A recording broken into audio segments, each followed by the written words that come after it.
Dans cette série de capsules, nous allons corriger un possible sujet de bac de NSI. Je dis bien possible parce que au moment où cette vidéo est réalisée, il n'y a pas eu encore de bac NSI.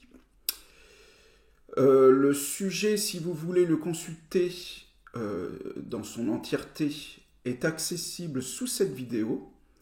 Il suffit de cliquer sur le lien. Et enfin, ce sujet est bâti sur ce qu'on appelle le jeu de la vie, à partir d'une notion mathématique qu'on appelle l'automate cellulaire.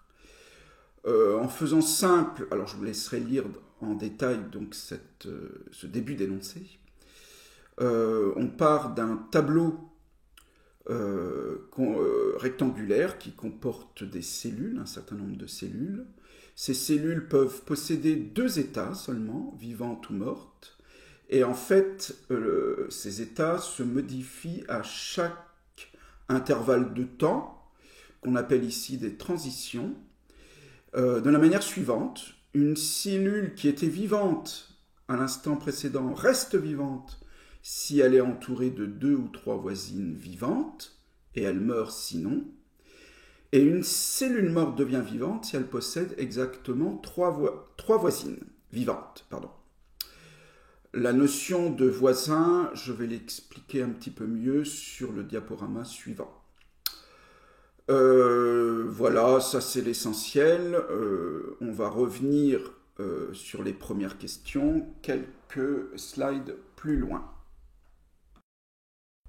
Ce graphique représente plusieurs états successifs d'un même automate cellulaire, chacun des états étant séparé par les flèches noires dirigées vers la droite, les points noirs signalant les cellules vivantes et les cellules blanches vides sont les cellules mortes. Concentrons-nous sur l'état numéro 1, le premier état de notre automate cellulaire. Et concentrons-nous en particulier sur une cellule, celle que j'ai représentée à l'aide d'un cercle violet. Cette cellule, comme chacune des cellules, sauf celle qui se situe au bord de l'automate, normalement possède 8 voisins, 8 cellules voisines. Ici, vous pouvez observer que sur ces 8 cellules voisines, seules 3 sont vivantes. Mais d'après les règles du jeu de la vie, ça suffit pour que cette cellule, à l'état suivant, devienne vivante. Regardez bien, à l'emplacement de la cellule représentée par un cercle violet, désormais, à l'étape suivante, à l'état suivant, nous avons un rond, un cercle noir rempli de noir, et donc la cellule devient vivante.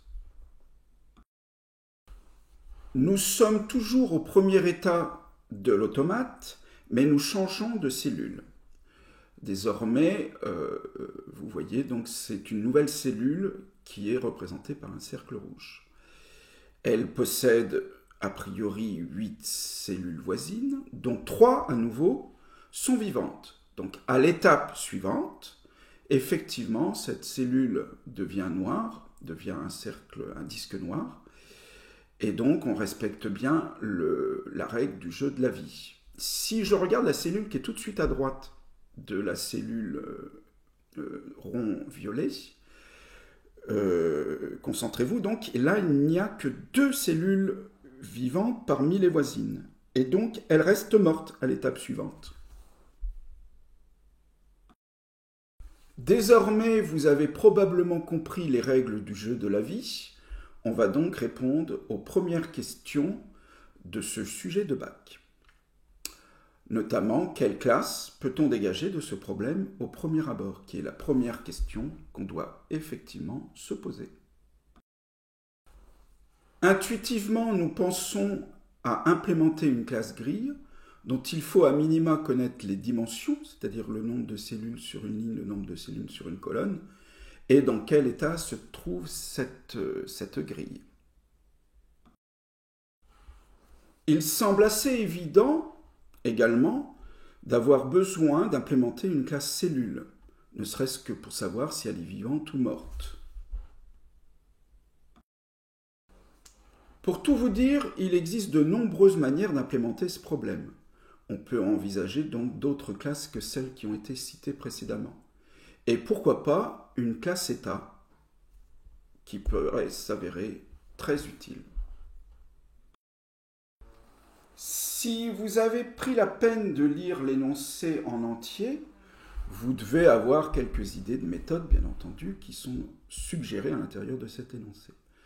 Mais imaginons que nous découvrions ce projet, que ce soit à nous de créer toutes les méthodes pour implémenter les classes.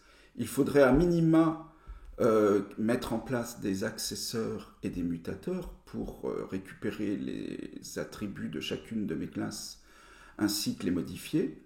Et puis il faut se poser la question également à travers une méthode, de comment représenter les cellules voisines d'une instance de cellules. Ça risque d'être un élément très important.